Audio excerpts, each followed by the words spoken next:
It's after 7 o'clock, so I call the meeting to order. And as we always do, let's stand and cite the Pledge of Allegiance. I pledge allegiance to the flag of the United States of America and to the republic for which it stands, one nation, under God, indivisible, with liberty and justice for all.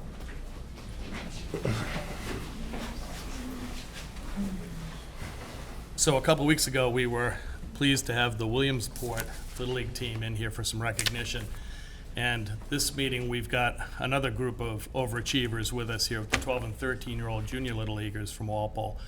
So we're going to start by recognizing the team. And Brian Walsh is the coach. And if Brian would just come up and talk a little bit about the season, the team, and the great accomplishment of winning a state championship, that'd be awesome.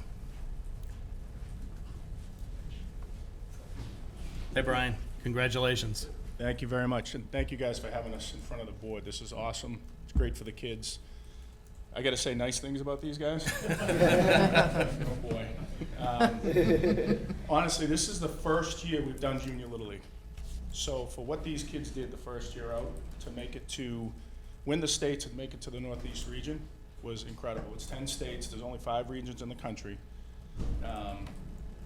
We started this with 8 spring teams, and we had the support of a couple of great coaches that are on our board. Coach Costello, who's our coach here in Walpole, and Coach O'Connell, who coaches Braintree. They ran some clinics for us. These kids took it very seriously. We had a great spring season, and these kids come out to represent us for the summer ball team. We like to say we made it to the final game of the regionals, which means we were top 10 in the country. You guys should be very proud of that. We were 1 game away from going to Taylor, Michigan to play for the national title. These kids played tremendous baseball, from pitching to hitting to fielding. Couldn't be prouder of them, couldn't be prouder of their accomplishments. If I had the time to go around to each one of them, I'd have great things to say about each one of them and their contributions. So I appreciate what you guys did, and you guys deserve this recognition. That's really awesome.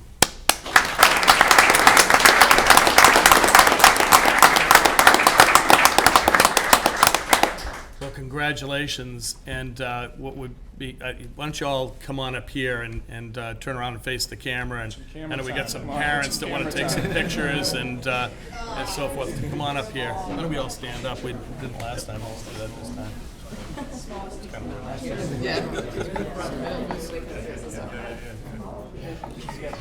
Yeah. Now everybody say something nice to the person to your left. I'm coming over there with you.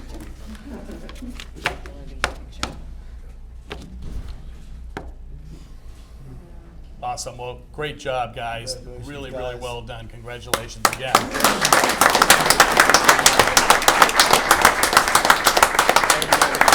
Thanks, Brian. Appreciate you guys coming in. Congratulations. And we do have a long meeting, and you don't have to stay for the whole meeting, so you can leave whenever you're ready. You can leave anytime. Thanks, guys. Thanks, guys. Thank you. Congratulations. Information or no? No, because I didn't know anything. Jim told me when I came back from dinner. Oh, okay. Because I sent you something. give them I a said, when was second that to dinner? clear out. I didn't have time to do it. So we're going to do one. And then That's he's really gonna pretty have me cool mail it accomplishment. out or whatever.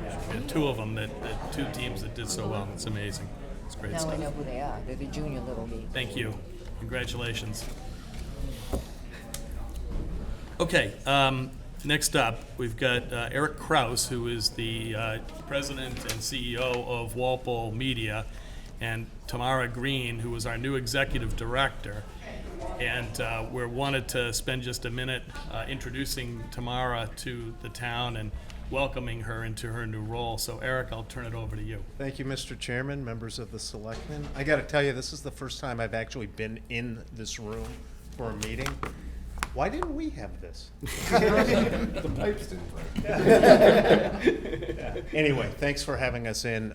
Really excited to be here. As I think all of you know, we have been on a mission for the last 7 years of converting our community television entity into a community media center and corporation, and we needed the last peg of that to be an executive director that we thought could take us to the next level. And if I can just for 1 minute go back and look at where we were and where we want to be, there's a huge opportunity for Walpole Media Corporation and the town to really have a media outlet that is traditional television, traditional print, and now digital. And we needed to really get the right person to do that. And we recently hired Tamara Green, and she was one of several candidates we took a good hard look at. We had 5 or 6 went through extensive interviewing, and the board feels really good about Tamara. She's the perfect blend, having served in Concord Carlisle as an executive director, Watertown executive director of that community television station. She's taught, she's served as a communications manager or director, and she worked for Comcast and Media One. So for us, she checked all of the boxes, and we feel really good that aspirationally she can do the job today and set us up for greatness in the future. And before I have her come up and say a few words, 2 of our board members that started with me when we were a working group that Mark Gallivan appointed, Nancy O'Neill and Jim DiTilio, are stepping down this year because of our bylaws, and I just wanted to thank both of them for their endless work, the sweat equity they put in, and the strategic direction that both of us gave. Nancy was a Board of Selectmen appointee, Jim was a school committee appointee, and without them, we wouldn't be here today. So heartfelt thanks, and let me introduce Tamara. Thank you. Thank you, Eric. Hello, Tamara, how are you? Welcome to Walpole. Thank you. I'm thrilled to be here. As Yeah, Eric we're said, thrilled I to have started. you. Thanks. Yeah. I started about a little over a month ago. Yeah. So I'm trying to learn about the community, meet some of the community members. I've reached out to some people, and we're hoping for some really great changes. Great, that's fantastic. Well, we're certainly looking forward to seeing what you can bring to the Walpole Media Corporation. There's a huge opportunity there, you know, with the things that we've got going on all over town. And, you know, my wife is on the board, and so we talk about the opportunities that, you know, exist, and it's all kinds of stuff. So really interested to hear what your creative ideas are and see, you know, what you can do with Walpole Media. So, Thank you. welcome. Thank you. Any questions or comments from the board? I just say welcome aboard. You know, I think you're at a good place. Walpole Media has grown a lot in the last 4 years. And I think you're at a great point to jump off and do great things. And, you know, I especially love, you know, to see community events that are going on in town, especially things related to kids, the schools, all those things, sports.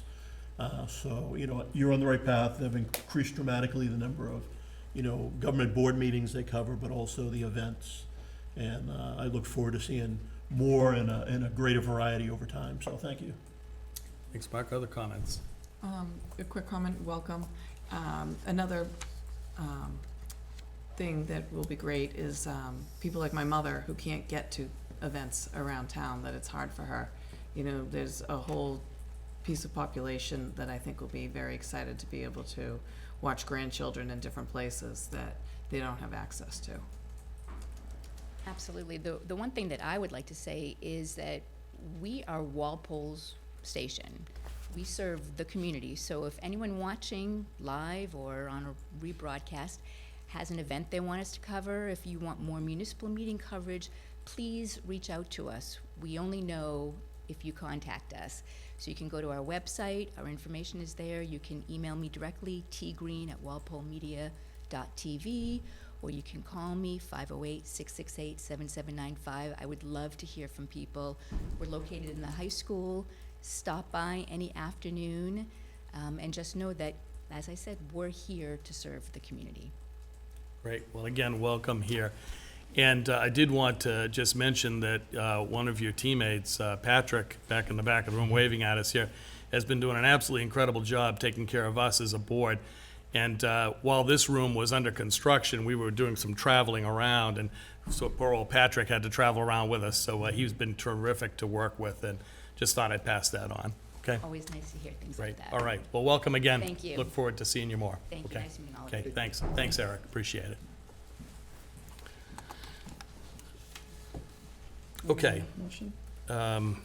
So, following up on the same Walpole Media kind of discussion, we've got a couple of appointments to make to the Walpole Media Board, and we have two candidates here tonight, Eric Kraus and Gene Kenny. And so what I thought would be helpful is maybe you could each come up, and Eric, you know, you've kind of already been up, so we can probably pass. But Gene, if you'd like to come up and just say a few words, that'd be awesome. Eric, I'll let you talk too. I actually had a couple of questions for you. Hi, Gene. Hi. Thank you very much. I know that most of you know me in another capacity, and since I've retired from the Walpole Public Schools, I have a lot more time to give back to the town. And Walpole Media has always been very, very responsive to Walpole Public Schools. And having spoken with both Mark Gallivan and Eric Kraus, there's a lot more that can be done.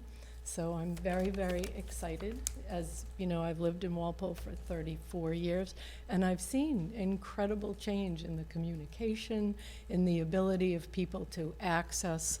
I know through the Walpole Media, we were streaming graduations when that was never possible in prior years. So I'm very excited to be part of the board, should you decide. Well, thank you very much for volunteering, Gene, and for all the years of service that you've given to this Oh, community. You've done an my unbelievable pleasure. amount for the communities. Thank you. My pleasure. Any questions for Gene? Okay, I'll entertain motions. I'll make a motion to appoint Gene Kenny to the Walpole Media Board effective October 20th, 2019. I'll second that. Motion and a second. Further discussion? Being none, all in favor, please say aye. Aye. 500. Gene, thank you. Thank you very much. Thank you. Thank you. I'll make a motion to reappoint Eric Kraus to the Walpole Media Board effective October 20th, 2019. I'll second that. We have a motion and a second. Further discussion? Being none, all in favor, please say aye. Aye. 500. Eric, thank you very much for all of your community involvement as well. Really appreciate it. Okay. All right, moving ahead. We next have Chief Bailey coming for his quarterly update. So, Chief? And I know you and your team have been very busy of late. Yes, Yeah, yeah. very much so. Good evening, Mr. Chairman, members of the board. I was last here on June 11th. Since that time, our call volume to date is 2,388 emergency calls, 2,453 inspections and permits, for a total of 4,841 calls for service, or 20 calls per service per day. Since we met in June, we've had 3 house fires, one on John Turco Drive, one on Old Fisher Lane, and the second alarm up here on 809 East Street.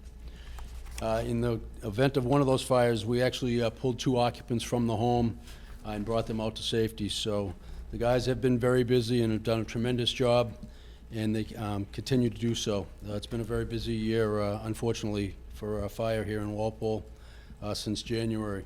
This was the second alarm that we've had, at both of them actually occurring on East Street, that occurred last Thursday, resulting in 1 firefighter injury. The ambulance receipts, current balance is $1,350,854. For fiscal year 19, we brought in $1,217,957, and so far in fiscal year 20, it's $231,896 for the months of July and August. My current budget, I have no issues at this time. Detail billing, since we took it over 2 years ago, we billed out $356,717, and we've collected just about all of that. Linda does a fantastic job with keeping up with the detail billing. We do have a tremendous amount of details on a daily basis, especially with all the, most of them are construction related, with everything that's going on in town. Our AFG grant, the Wellness and Fitness grant that we have, is nearing its completion. The members will be doing their medical testing, which will be done all on site. That'll be starting, it has started this week. It'll be on Thursday and Friday of this week at the fire station. Our SAFE grant and our Senior SAFE, those are 2 ongoing programs. We still are dealing with monies that we had left over from last year. We're also involved in the process right now of reapplying for next year's grants, and those are ongoing programs The SAFE grant is for the children, and the senior SAFE is for our elder population. Fire prevention, as I say month after month, is extremely busy. The deputy does a fantastic job with it, as well as the shift captains. We will actually have a new position beginning in October 1st. It's funded for. I don't know if I'll have a person before you in the next couple of weeks. We're still working on that right now, but that is the plan. It is funded, so that'll be another daytime position to help with fire prevention, and they will work directly with the deputy. The current emphasis right now amongst all the projects is a strong emphasis in getting the schools ready with our inspections and fire drills. The inspections occurred last week. The fire drills started at the end of last week and will continue through this week. ISO review. I mentioned last time I was here that we had undergone a ISO review, Insurance Services Organization, and that office has come back with a letter today stating that our rating has gone from a 4.9, which it was before, to a 3.3. So that's positive news. It's a reflection on the amount of fire service that we can deliver to the community. It also evaluated our water system, and the two in hand came up with our fire rating. So that's a positive that came out today. Apparatus, the tower ladder, the outfitting of the new tower ladder is complete. We have had some training on the tower ladder with regards to the operation of it. All of our members can operate the tower as it currently exists today. However, we have to go through the driving phase, which is well on its way. I would like each one of the members of the department that is going to drive that to have a minimum of 10 hours of driving. Some are already there. Many are close to that plateau. So hopefully within the next couple of weeks, we'll be able to get that out. I'm also looking for additional funding to try to get tactical training with that piece of equipment. That piece of equipment is a lot more versatile than what we had with the straight stick of old. Because of the basket and because of the way we can configure it we can raise and lower streams with that was a little bit more difficult to do with the straight stick. It has standpipe capabilities where we could raise that to a second floor and actually run lines off of it and into the building. So it provides a different level of support to our personnel. So we look forward to doing that. The new engine is nearing completion in Greenwood and should be shipped up here in the next week or two. They'll have it for a week or two in Greenwood, down in North Attleboro, and then hopefully we'll have it by the end of the month. The new brush truck that we ordered last January will be in November. That is still on schedule. On the training end of things, as I mentioned, the tower lighting training is ongoing. We also had driver training through Maya with the simulator. All of our personnel went through that. That was done on site with them coming out to each of the 4 different individual groups. JAWS training was done up at Chris's Towing last week. Thank you to them for giving us the vehicles to practice with.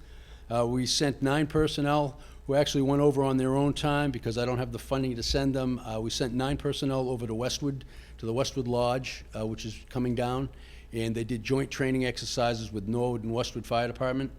They spent the day over there doing various different types of evolutions, and I'm grateful that they went over there. EMS rounds, which is for the medics and the EMTs. We did SCBA training, Mayday training. Columbus Gas has a training coming up that some of my members have expressed interest in. It'll be an extensive gas training out at their facility in Shrewsbury, so we're still working through the logistics of that right now.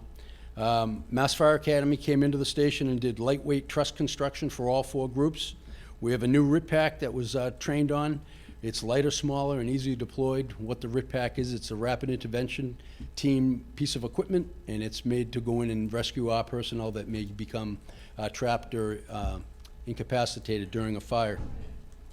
On the personnel side, thank you. You hired 4 personnel for me since we met last time. Ryan Miller, Brian Mulford, they're both on the job and working.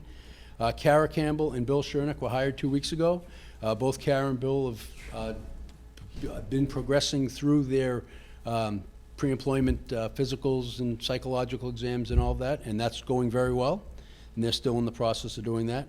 Firefighter EMT Keith Hamilton is now a medic. He received his medic since he's one of the ones that we hired as an EMT with the stipulation that they get their medic within 2 years, and he got that within this last quarter. So congratulations to him.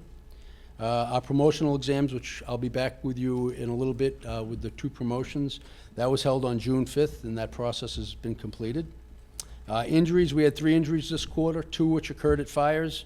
One person is back from one of those injuries. One is due back the end of this week, and the other will be out a little bit longer with some other issues that he has with regards to his injuries. And lastly, with regards to the community, the night before the 4th went off excellent, as it always does. And thank you to everyone that helped us to make that night a success. I'll answer any questions you may have. Questions for the chief? Mark? I'll just say, I love hearing about the training that everybody's getting to do. I think that's a great thing.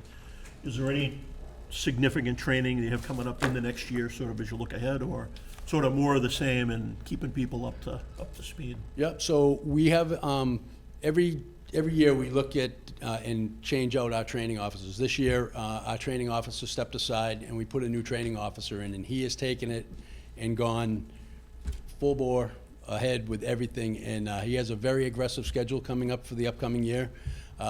We like to call it back to basics, but it's all the basic things that we do on a day-to-day basis, and he incorporates one of those elements every month. So he'll be doing that as we move forward. As I mentioned, I'm trying to come up with some additional funding for the tower ladder so that I can bring someone in here that's actually operated tower ladders on operational basis from other communities and have them teach us different tactical ways of using that piece of equipment. We had the manufacturer's training, which was fantastic. It taught us how to go up and down with the bucket and things to anticipate and how to use it that way. But tactically is a little bit differently when it comes to vehicle placement and how to use that vehicle to its optimal. You know, if you don't plan for it ahead of time and train for it ahead of time, you may not have the front of the building available for it to utilize some of those options that it has. So that's one of the big things, is placement of that vehicle and how you place it. So those are some of the things that we'll be looking towards. We're always looking at different, trying to stay up with technology as well as far as training, so. Great, thanks. Other questions? Ben? Yeah, I did have one question as well, Chief. You had mentioned the ISO Yes. rating going from a 4.9 to a 3.3. Could you just briefly expand upon that a bit, and like how does that impact you or impact the town? Or So what it would potentially would be to affect your insurance rate. So ISO's Public Protection Classification Program plays an important role in the underwriting process at insurance companies. That's in the memo directly from them that we received today. How that actually works out with the individual companies and how they interpret that data, I'm not really sure. I can dig into it further and report back, but interesting. that's the short of it, so. Thank you. You're welcome. Other comments, questions? So, I've seen the new tower truck driving around. I understand you guys are all getting the 10 hours. You had indicated that one of the issues was that there was a low overhang of trees on some streets, I think High Street in particular. I just wanted to suggest that if you need anything, well, the town could look at that and see if we can deal with that.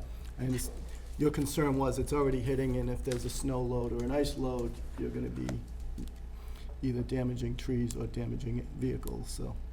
That's correct.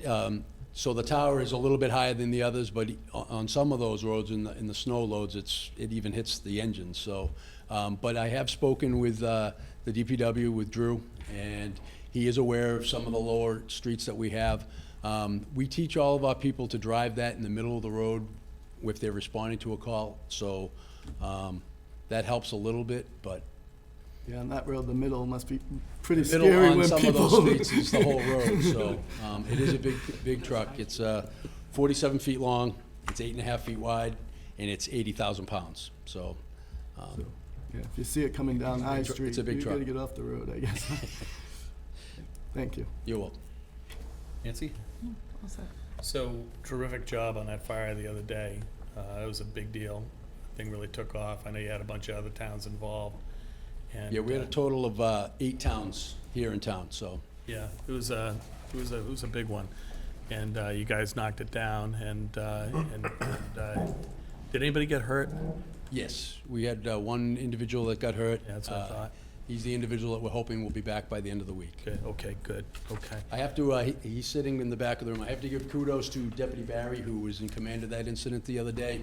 I was delayed on an off-site meeting, so he did a fantastic job, as did all the members of the department that were there, and they should be applauded for that. Yeah, absolutely, they absolutely should. The, in terms of the building itself, it's got a fence around it now, and Yes. looks like it's gonna be demolished. Any sense for when that's gonna be? I have. That was Not gonna be yet. part of my update. but Okay, fine. Our building commissioner heard from the insurance company late this afternoon. They've agreed to knock it down. They just asked for enough time to get a couple of bids in, and he's Gotcha. comfortable with that, so it's coming down. Good, okay, great. Okay, Chief, anything else? We'll see you That's all back for here now. in a few minutes. Yes. So, all right, thank Great, you, thank good you. update. Okay, next we've got Chief Carmichael. Is he, He's with capital Capital still. budget. okay. Why don't we do it on board, yeah? Yeah, Bring the so I'm chief gonna do back. Chief, can we have you come on back and we'll do the appointments now? Or is everybody here? We can wait if they're not here, that's okay. We got other stuff we can run through. All right, we'll just keep going with the agenda and come back. So, okay, next up, we've got a vote for a street layout for Hancock Court and to hold a public hearing. We have to wait, don't we? Oh, this is No, just it's laying not out the roadway. This isn't a hearing, it's Yeah, just this is just a vote to actually Yes. hold the Oh, hearing. okay. Yeah. I'll make a motion that the Board of Selectmen make a vote. I'll make a motion. We just want to hold Board a of hearing. Selectmen vote to make a layout. Hold a hearing to accept the street To layout. accept the street layout and hold the hearing for September 17th, 2019 at 7 PM. I'll second that. Motion and a second, all in favor, please say aye. Aye. 500. Yes, Kevin. That's my subdivision. How come the bond hasn't been released? Would you come up to the mic, Kevin? That's planning board. We have at a regular planning board meeting held on July 18th, 2019, it was voted 500 to release the bond in its entirety for the subdivision. Yeah, but the bank still doesn't have the release information. Oh, maybe she And didn't also, send it. I can thought check. all the bills were paid, but I was told that we need to bring like $227 check. But I just don't know. Can I work on that? Yeah, we'll have the town administrator follow that up, okay, Sully? Thank you, I will. appreciate Yeah, it. we'll follow up with it. Thanks, Sully. Okay, continuing to move forward, we have a change of manager for Jinjo Sushi and Hibachi. Do we have Amy or Eddie Wong here with us tonight? No, he's not here yet. No? Oh, don't see him. Okay. Normally, we like to speak to the Yeah. people that, did they know that we were gonna be voting this tonight? Yes. Yeah, he knew he had. We're running early, Just so, say yeah. 7. Yeah, so, okay, so let's hold off. Do you want me to go to 8:15 and the opening permit? Yeah, for- let's go ahead and do that. Okay. I will make a motion to approve the request for a street opening permit, subject to the conditions set forth in the letter from Chris Johnson dated August 20th, 2019. I'll second that. And just, I'd like to actually have, yeah, come on up, because I want to just talk about the process here, because this is a 310-foot cut, and I want people to appreciate what may distinguish this from other street openings that, you know, are different, okay? Absolutely. Yeah, thank I you. have some plans. I don't know if you guys had a chance to review them or if you need to see them. I don't need to see them, have we've 5 seen them, copies. but, yeah. I don't know if anyone else does, but I don't need to. I'm more interested in just, if you could just describe the process and what makes this different. Absolutely. So a traditional road opening can be anywhere from like 18 inches to 4 feet. A micro trench is basically a 1-inch cut. It looks very similar to like the road sensors that you have in the road when you pull up to a traffic light. This is like the diameter of the cut. Okay. So basically, there's a big saw blade, it goes down, there's a vacuum behind it, it keeps all the dust, it sucks everything up, so there's really no mess behind it. We don't have to really cone anything off except for where we're cutting. And then what happens is about 8-9 inches down, the blade goes down, we lay down a conduit, very similar to this.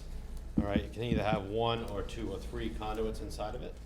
And on top of that, we will lay like a foam barrier, which kind of protects the conduit, and then on that, we'll pour, it's almost like a liquid asphalt epoxy that goes into the cut right behind it as we're going. So everything kind of gets laid at once, there's no coming back and having to mill and pave, and basically that's what you see after. That's the road surface that you would see after the cut. So I know it's in a moratorium for digging, so I did speak to Chris at DPW, and he approved the process. It's something we've deployed all around Massachusetts, really a lot in Boston, with all the infrastructure upgrade to cellular for 5G. So it's very popular because the municipalities don't really have those roads like starting to cave in on themselves and having the chipping, because this is guaranteed for a couple of years, you know, and then we go from there, so.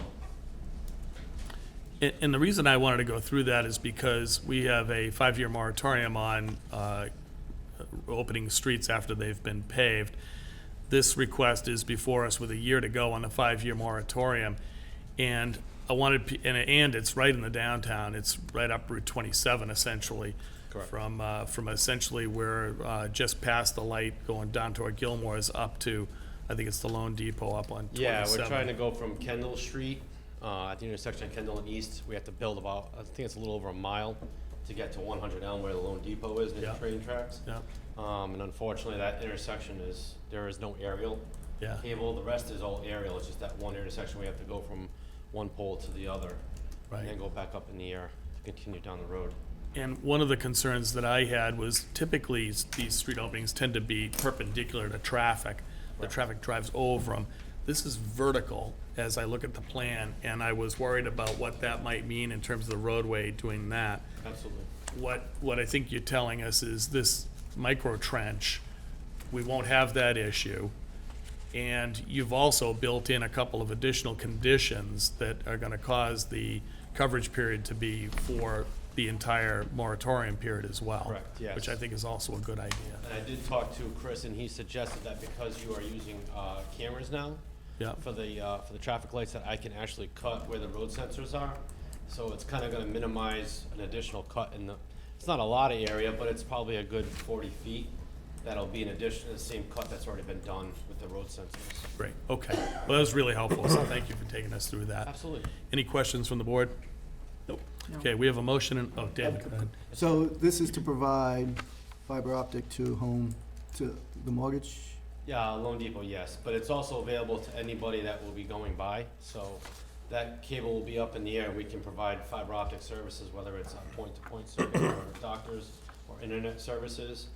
We can just tap into that same cable. There will be no additional digging needed because that cable is allowed to be cut into. It's only 9 inches below the surface? It can go anywhere from 3 inches down to like 18. When I spoke to Chris, he and I had kind of agreed upon a 9 to 12 inch depth. That's pretty safe. I mean, in Boston, we're only doing like 3 to 4. So it's really what he had wanted from us to do. So. And is that below all the road surface? Yes. Yeah, I think he had said there was about a 6 to 8 inch layer of asphalt. So that's why we had kind of set it on that 9 to 12 to get below the asphalt. So if he still wants to keep it at that, or if he wants to change it, we can do whatever he wants. Okay. Thank you. Any other questions? Okay, we have a motion and a second. All in favor, please say aye. Aye. 5-0-0. Thank you. Thank you very much. Yes, Mr. Jim? Chairman, I know we have a couple minutes, and I was gonna take the Hancock Court and this opportunity to introduce Carl Baldoff. Oh, He's sure. our new town Absolutely. engineer. Great. As you all know, Maggie retired over the summer, so Carl, do you wanna just come up and introduce yourself? Put you on the spot.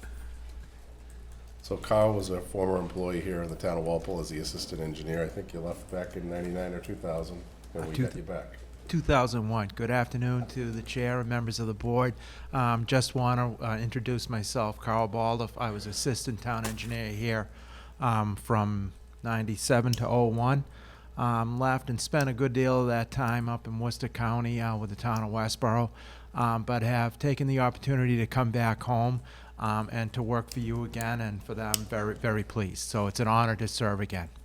That's awesome. Great. Well, welcome back. Thank you. Yeah. Welcome back. Yeah, congratulations. Thanks, Carl.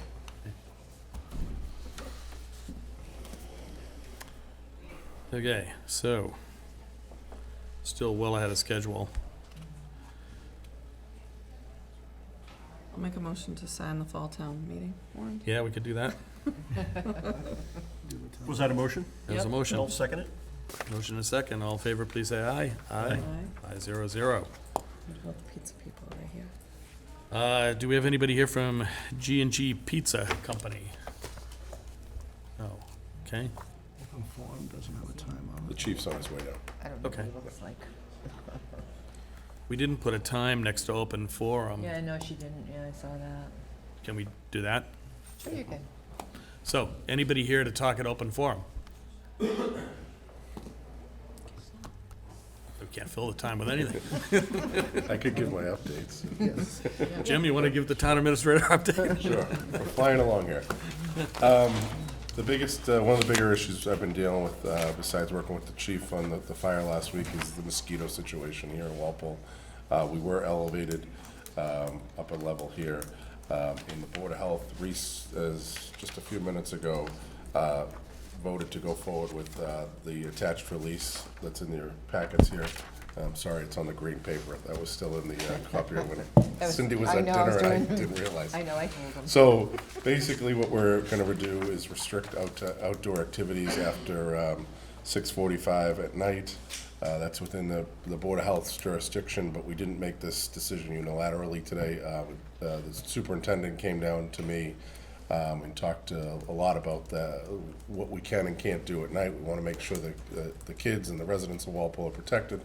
So we agreed that anything after 6:45 for now, that's when everything will end. We want to remind everyone to make sure they use DEET if they're outside in the spray to just be safe, wear long sleeves, and be mindful of your surroundings. And then beginning later on in September, we'll reduce it down to 6:30. October 6th, we reduce it down to 6. This is all just until the first frost takes place. And once we have a good few hours worth of frost in the middle of the night, we're hoping that the mosquitoes will die off and we'll be okay to reuse high school football field at night for home games. I talked to the school athletic director. They are going to change the game this week. I don't know if it's definitely set for 4 o'clock on Friday, but that's the time we were talking about. I know he has to coordinate with Norwood on that one, but that's the first real big outdoor activity that's scheduled for the nighttime. So just wanted to let you all know that. This ran this by town council earlier today too. She was comfortable with it. Couple other things. Finance committee, they started meeting and making their way through the warrant last week. They've had a couple of people in for the citizen petitions. We talked about Article 2, just an overview really of the warrant. So they're working their way through it. They're meeting this week to go over Joe Moraski's article for his citizen petition and also the Board of Assessors 2 articles. So once they start to talk through things, if you guys would like, maybe at your next meeting, we can put a couple things on the agenda so the board can start to take your vote. So we're not just ramming it all in, at beginning of October.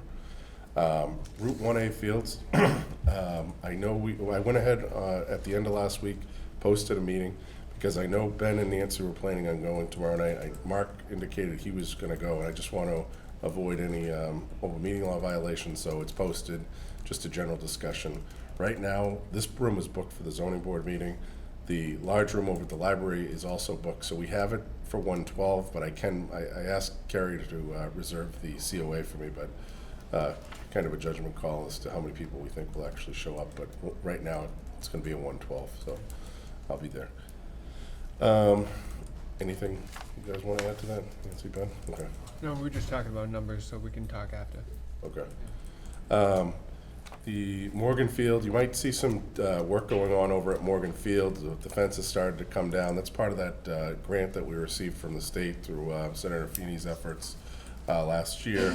We're coordinating that with the paving over there that's going to happen within the next few weeks. So we're going to freshen up that general area, put the new fencing. We might replace the backstop too if we have enough funds to do so. So that's all the work that's going on over there. MSBA, I attached the flyer. If you guys are interested in going, just let me know, and Cindy and I can sign you up for it. I've gone to this, so is Dawn Anderson. I think Patrick went to one. It was really helpful to get some background of how other towns have done it in the past and what the process is like. Two more quick things. I mentioned East Street Fire. Oh, and Robin, she's being recognized by the EPA on September 10th in a Faneuil Hall for her efforts and contribution throughout the years with the Superfund cleanup site. And I plan on attending that, but it's kind of it's a big deal, and When I'm when very is that? proud of her. September 10th at 11 a.m. at Faneuil Hall. That's it for me for TA updates, and I see the chief is I here. have one question. Yeah. This MSBA thing, are the members of the committee being offered to be able to go? Everybody. I'm going to open it up to, Bridget opened it up to the school committee. I figured I'd offer it to you guys and then offer it to, it's a big committee, so figured I'd see if you guys are interested first, but then the next step was them. Yeah, I think especially the people that we appointed to offer it to them if they, the citizens. Will do. Makes sense. Okay, any other questions for Jim? All right, let's go back up the top here, and Chief Carmichael, we've got you up next. Thanks for coming, Chief.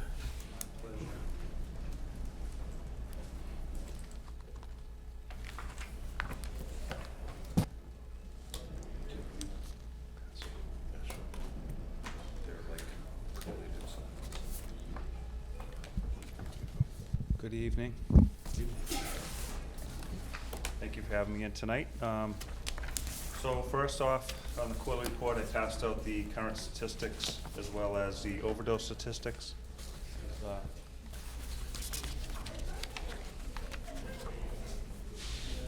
That are up to date right now. A few personnel issues. I want to put out a happy birthday to Rebel. Walpole Police Community Resource Dog. She turned 2 years old the other day, and Rebel's been a great addition to the department and continues to assist us with our school resource officer as well as our community policing initiatives. You know, Our new excuse me, Chief, dispatchers- one of the things that we did talk about, I don't know, a couple times ago, was perhaps having Rebel come in and introduce Rebel to the public. I'd still love to do that if we can make that happen. We can make that So happen, that'd be absolutely. awesome. Yeah, okay, great, thanks. Sounds good. New dispatchers, Sarah Dugdale, Keith Cogan, and Victoria McVicker. They replaced our dispatchers that moved on to other agencies. They've been doing a great job. They're now fully trained in police and fire combined dispatch. Officers Baker, and I should say Student Officer Baker and Student Officer Mitchell will be attending the MBTA Transit Academy in October. And we have 3 officers that have completed the field training program. As you know, the police academy in and of itself is 6 months long, and then that police academy is followed up by 12 weeks of field training with a field training officer, and that is to get them to be able to perform on their own, legally and being tactically sound. So Officer Gennard, Bird, and Rohana have now reached that that threshold, and they're out there on their own now. Thank you to the board for the promotion of Sergeant Ian Toland, which also allowed 2 new detectives, Andrew Kevlich and Taylor Bethany, to move into the detective's office as case detective and a court prosecutor. Community policing initiatives, our biggest one over the summer was the Walpole Police Junior Police Academy. This focuses on 7th and 8th graders, kids going into 7th and into 8th that want to get involved in how the police department operates. There's a lot of drill and ceremony, physical activity involved, as well as field trips that we take with the kids during the week, and this has been a huge success for us. And now that we've been doing it for a few years, the kids that we initially engaged in this program are now in high school, so hopefully at some point we'll have them all the way up to their senior year. And a few of the presentations we've done this quarter: Rolls-Royce presentation on how drug abuse faces our community as well as the workplace. Senior driving safety with the Council on Aging, where we did a presentation for our seniors on safe driving in the senior years and alternatives for transportation. We did the ALICE training, Alert, Lockdown, Inform, Counter, Evacuate, for town hall and municipal employees so that they could learn the ALICE protocol in the event of a critical incident. That was very well attended. We did 2 days of that. And what we hope to do is get the town hall, the library, the COA, and everybody else under the same protocol as we have provided for the schools in kindergarten through 12th grade, and have everybody using the same common terminology and protocol in the event that there was a critical incident that would take place. There's a couple of grants. The Drive Sober, Get Pulled Over campaign and the pedestrian crosswalk enforcement were two of the big grants that we worked on this past quarter. We do have an issue with pedestrian crossings. And one shift, the officers made 44 stops of vehicles that failed to yield to a pedestrian crosswalk. So that's something that we need to get out there as far as an educational campaign, and something that we'll continue to focus on. We also got a grant from the Sex Offender Registry Board of Massachusetts, and we're going to be doing, we do these anyways, but we got a $3,000 grant to do sex offender address verifications and workplace verification. And this would include us doing address verifications and work verifications for all level 1, 2, and 3 sex offenders in Walpole. At any given time, we probably have between 50 and 60 level 1, 2, and 3 sex offenders. So that's going to be something that we're going to be starting this month. And I want to take note of some notable incidents. We had a assault with a dangerous weapon kidnapping incident at Bird Park. This were two people that were acquaintances, and the suspect did flee on foot, and officers were able to track that individual down and make an arrest.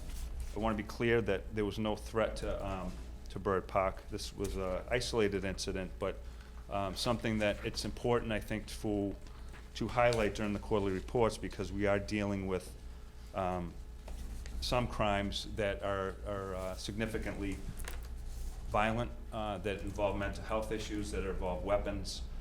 In fact, one of the situations we had during this quarter was also an individual that was arrested after a road rage incident where he brandished a firearm, pointed it at the suspect.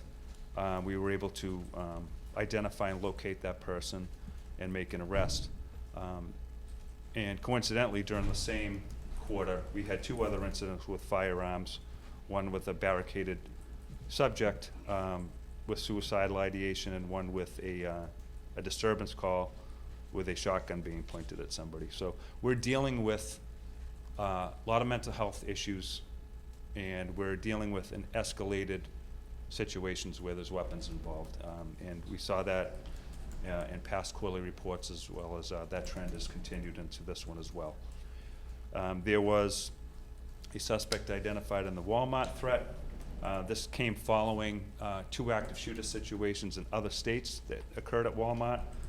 This individual took it upon himself to make a threat at ours, and he was ultimately identified through some investigative techniques and charged with making terroristic threats at Walmart. There was a federal partnership that we worked with Homeland Security investigations. We were able to identify this drug trafficking organization that was coming up from New York with links back to, with the sources being linked back to Mexico. Homeland Security was buying kilo weight fentanyl, which was coming into the area, $55,000 transactions for each of those. And working with Homeland Security, we were able to identify and arrest two individuals that were coming up from New York City and delivering this poison to the area. And so great job by Homeland Security, as well as our detectives that assisted with that. We also had a couple of other drug interdiction. Officer Van Ness on a traffic stop recovered 127 grams of cocaine and $3,000 in the vehicle, multiple cell phones. This individual was charged with over 100 grams of trafficking cocaine, which is, believe it or not, is a minimum mandatory state prison time. And we had a couple of other situations with Class B drugs as well, cocaine, as well as a marijuana grow that was established inside of a vacant gas station up on Route 1. I don't want 20 calls on my voicemail tomorrow. I know that marijuana is legal in Massachusetts. However, you cannot cultivate it anywhere outside of your own home, and you can only grow 6 plants, 12 plants being the maximum if there's 2 adults in the home. So issues like this we've already dealt with a house fire grow and this type of grow, and we will continue to address those if they pop up in the community.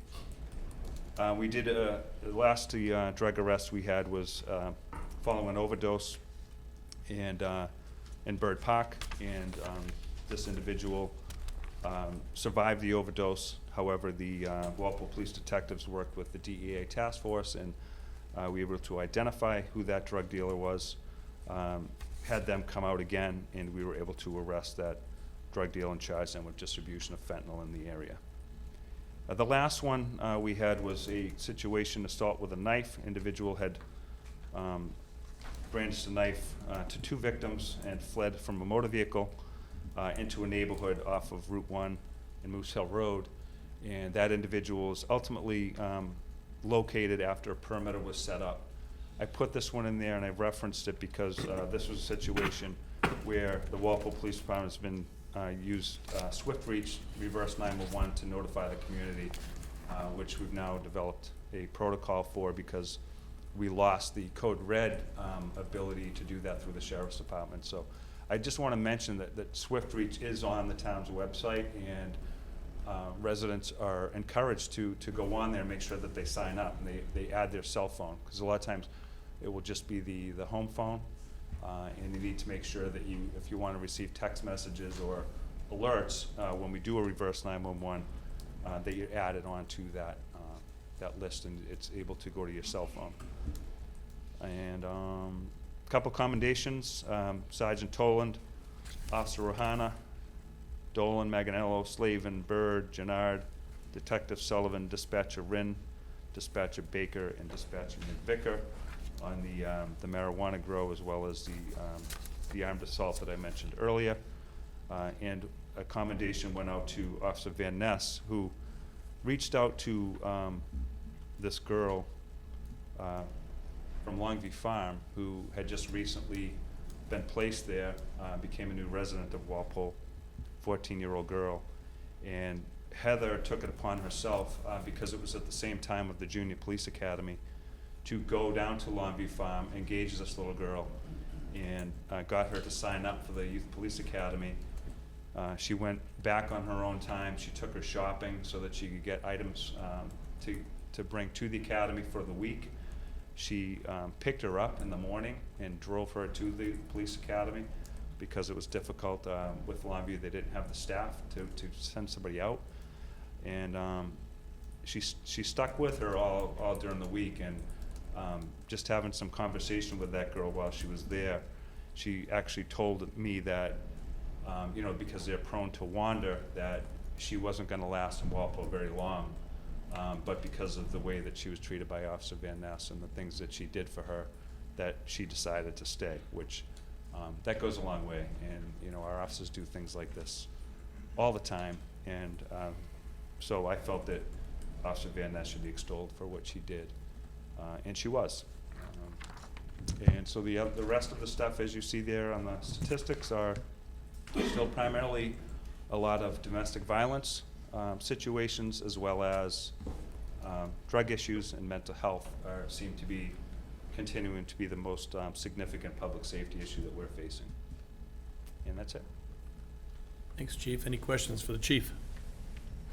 I have one question. Yep. You have 107 unpaid marijuana fines. How can we help you, get that?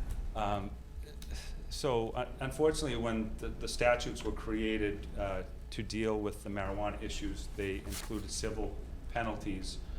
However, those civil penalties, the enforcement mechanism is through the 21D process. So similar to the way that we would write a bylaw ticket, so if your dog was unleashed and you would write a bylaw ticket, the same mechanism is used for marijuana, open container or public use or any of that stuff. So the problem with that is that there's no way to recoup when somebody doesn't pay it. most people do pay, but there's, as you said, as you mentioned, there's 107 that haven't. And the only way to recoup that is to go through the civil process, so like small claims. And of that 107, that's about $10,000 worth of fines. We'd probably get it costs us $5,000 to get $5,000. Are there companies that do collections or anything, you know, like we collect No, ambulance because fees there's no mechanism to do that? to get the money. That just stinks. Yeah, it was just one of the parts of the law that kind of got in there that now we have to deal with, so. Any other questions for the chief? David, yeah. So, under the new program, we have to sign up. If we signed up before to get the calls, we have to sign up again to get the reverse 911s? No, if you've already done it, Okay. that's okay, but what happens is when we've done reverse 911 calls, we always seem to get a lot of calls back. I know we had the incident up on Common Street. We put the reverse 911 out. Some of it got cut off, and then a lot of people complained that they never got the message. So we've encouraged people through our social media and other outlets that, make sure that your cell phone is signed up, because typically what they'll do is they'll put your house phone on there. But unless, some people don't even have a house phone anymore, so they're not getting the notification. So if you add your cell phone. There was a sign up before, is that correct, for you said that the sheriff's office? Yeah, so we used to use this program called Code Red that was put on by the Sheriff's Department, and it was primarily for public safety use, which we used all the time, but they've discontinued that program now. I know Sheriff McDermott's trying to reinstitute it. It's expensive, though. It's about $250,000 a year to keep it going. And the second thing is, as far as the illegal marijuana grow, I saw some comments and heard some comments about that as well. And I mean, I applaud the efforts to shut down the illegal growers. The point is that the black market or the illegal growers, those people that checking IDs, they're not making sure that it's not getting into our high schools or being sold indiscriminately. So it's very important that we shut down that black market for those purposes. And I applaud that. Thank you. Any other comments? Chief, thank you. Great report, and your team's doing a great job. Congratulations to those who got commendations for the great work. And as always, we've said if you want to bring them in so we can recognize them, we're happy to do that, okay? Thank you, Chief. Appreciate it. Okay, moving on to our next appointment. This is a change of manager for Jinjo Sushi and Hibachi from Amy Wong to Eddie Wong. Do we have Eddie Wong? So if you could just come up to the mic here. Hi, how are you tonight? Good.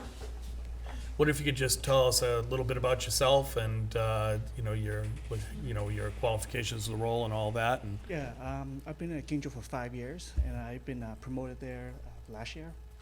So I've been there. I'm tip certified and food safety certified. And I've been working for 5 years. terrific. Well, it's a nice place you run there. Thank you. Yeah, it's a good spot. So, Thank you. any questions for Mr. Wong? Okay, I'll entertain a motion. I'll make a motion to approve the change in manager for Jinjo Sushi and Hibachi from Amy Wong to Eddie Wong. I'll second that. Any further discussion? Being none, all in favor, please say aye. Aye. It's 5-0-0. Congratulations, thank you.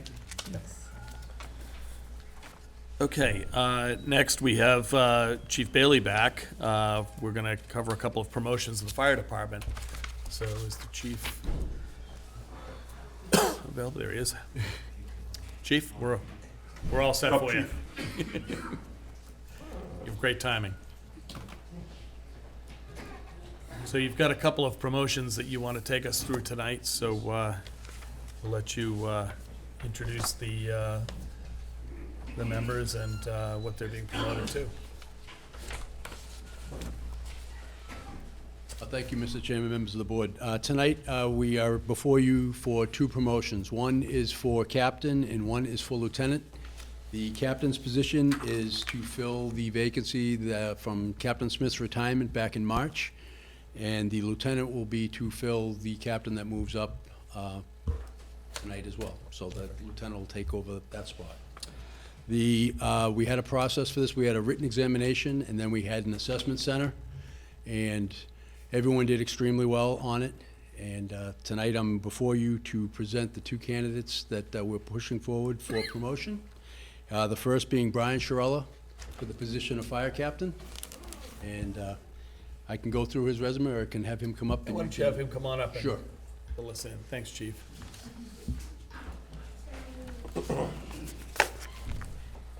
Hey, Brian, how are you tonight? Good evening, Board. How are you? Great, great. Tell us a little bit about yourself. About myself. Yeah. Born and raised in Walpole.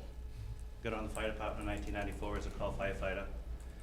Promoted to firefighter and full-time firefighter in 1998. Was a firefighter until 2011 when I got promoted to lieutenant. During that time, I've taken numerous fire officer classes, got my degree in fire science, and within the next year, I'm going to obtain my master's in fire and emergency services. That's awesome. Did I see that you have 50 certifications? Quite a bit, yeah. Yeah, that's what it said in your paper. 50 certifications. That's Yeah. amazing. I'll leave it at that. Yeah, really, yeah. Yeah, well, thank you for your long-term service to Walpole. You go all the way back to the call force days. Pleasure. And I've been here for, what, 20-something years now, and Since 94 and I got on call. yeah, it's really that's a great career here, and one that continues to go up for you, so congratulations. Thank you. Any questions for Brian? Okay, I'll entertain a motion. I'll make a motion to approve the promotion of Brian Shirella to fire captain. I'll second that. All in favor, please say aye. Aye. 5-0-0. Brian, congratulations. Thank you very much. Well done.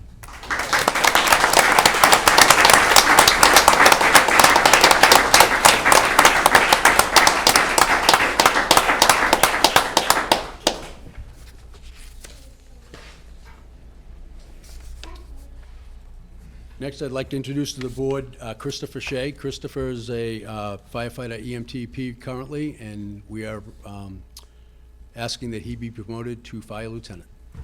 Thank you, Chief.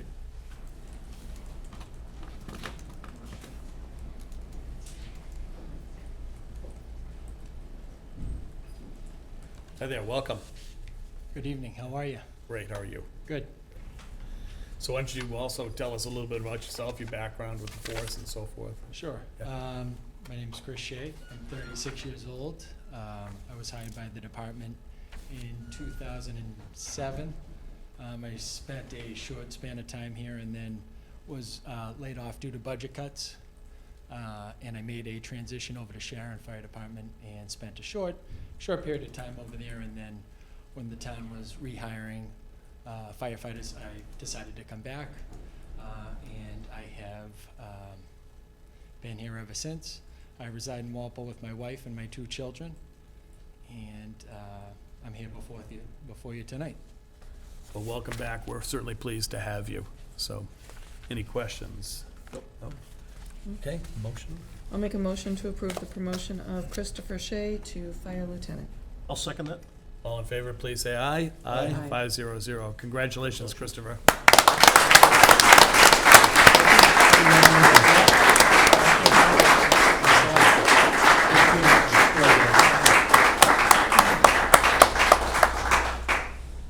We have their badges. If you'd like to have their families pinned. That'd be great. Okay. So the chief has just advised me that we have the badges, and so we're going to ask the families to come up and actually pin the badges. So for the families of the firefighters, come on up and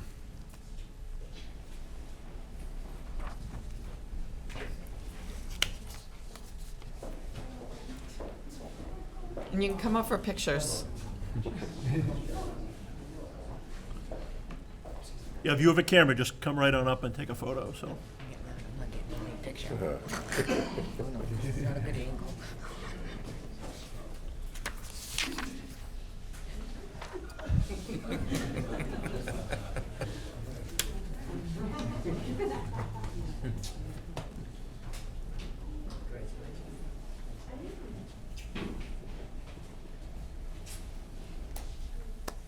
it's awesome.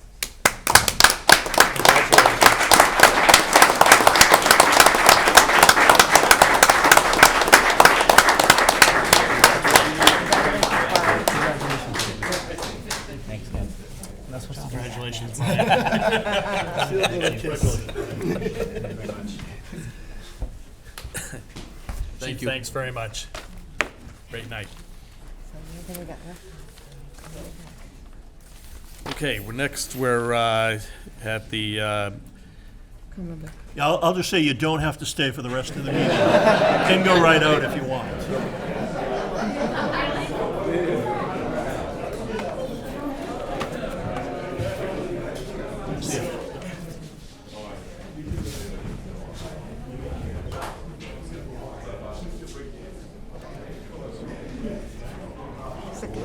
I don't know what this guy looks like. I've never met him. Is it? I don't know. I thought the one in the purple. Maybe. Yeah, I think you're right. Probably is him. Yeah, it's gotta be. Pizza place. okay, next up, we've got a vote on a common vittler's license for 90 Providence Highway GG Pizza Company. Do we have a representative? Come on up to the mic, please. Hi, how are you tonight? Good, thanks. How are you doing tonight? Good, evening. good. My name is Socrates Gregoriades, owner of GG Pizza Company. And I'm here applying for, can you hear me? Common victuals license for that spot at the old Papagino's there. Okay. You want to tell us a little bit about the business? And Oh, at the Walpole Mall. Yeah, at the Walpole Mall. yeah. It's going to be another pizzeria. Okay, terrific. Very good. Okay, any questions? No. No, I'll just say it'll be great to have a pizzeria back in the Walpole Mall, so. That's what a lot of people are saying, so Yep. let's see what happens. It's a good spot. Okay, a motion? I'll make a motion to grant Socrates Gregoriades. Gregory Alice a common vic's license for G&C Pizza Co. I'll second that. Good luck. Thanks very much, guys. Motion and a second. All in favor, please say aye. Aye. 500. Now you're all set. Congratulations. You're good. Congratulations. Okay, and I think we're down to the consent agenda. So, David? There's nothing there. Nothing there, okay, and minutes, So we all nothing there. consent to that. So, I think we have, if I'm not mistaken, I think we've made it through the agenda. Yes, you have. Awesome. I'll make a motion to adjourn. Second. Motion and a second to adjourn. All in favor, please say aye. Aye. 500. We're now adjourned.